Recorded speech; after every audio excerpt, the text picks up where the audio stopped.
যখন হযরত সাইয়েদনা আমির বিন আবদুল্লাহ রহমাতুল্লাহ তাআলা আলাই আবু মুসা আশআরী রাদিয়াল্লাহু তাআলা আনহু থেকে ইলমে দ্বীনের খাজানা তিনি সংগ্রহ করেছেন, নিজেকে ইলমে দ্বীনের যে জ্ঞান রয়েছে তার মাধ্যমে পরিপূর্ণ করেছেন।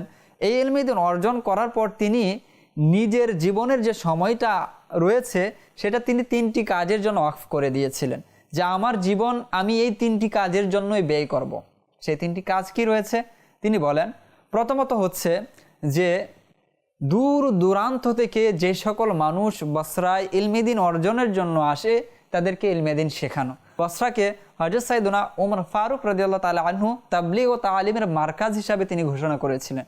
যেহেতু তাবলীগ ও তালিমের মার্কাজ ছিল বসরা, এজন্য দূর দূরান্ত থেকে মানুষ এখানে কোরআন ও হাদিস শেখার জন্য আসতো, ফিকহ শেখার জন্য আসতো, আকাইদ শেখার জন্য আসতো। তো তিনি সে সকল ব্যক্তিদেরকে সময় করে কোরআন ও হাদিস শেখাতেন। এমনকি বলা হয় যে হাদিস শাস্ত্রের প্রথম যে মাদ্রাসা রয়েছে সেই প্রথম মাদ্রাসা মূলত এই আমির বিন আবদুল্লাহ তামিম রহমাতুল্লাহ তাআলা আলাইহি এর হাত ধরেই প্রতিষ্ঠিত হয়েছিল।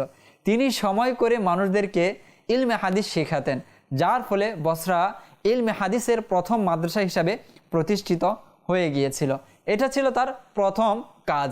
তিনি নিজের জীবনকে প্রথম যে কাজের জন্য ওয়াকফ করেছিলেন সেটা হচ্ছে যে সকল মানুষ দূর দূরান্ত থেকে আসছে কোরআন ও হাদিস শেখার জন্য তাদেরকে ইলমে দ্বীন শেখানো। দ্বিতীয় কাজ কি ছিল?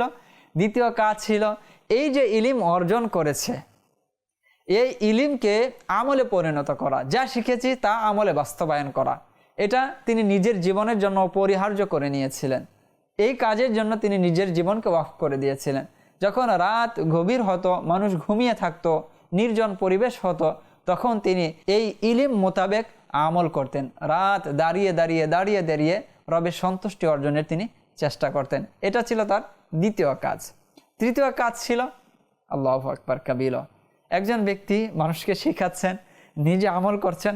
তৃতীয় কাজ ছিল জিহাদ ফি সাবিলিল্লাহ, অর্থাৎ দ্বীনে ইসলামকে সর্বত্র পৌঁছে দেওয়ার কাজ যেটা রয়েছে তাবলীগের মাধ্যমে, জিহাদ ফি সাবিলিল্লাহর মাধ্যমে।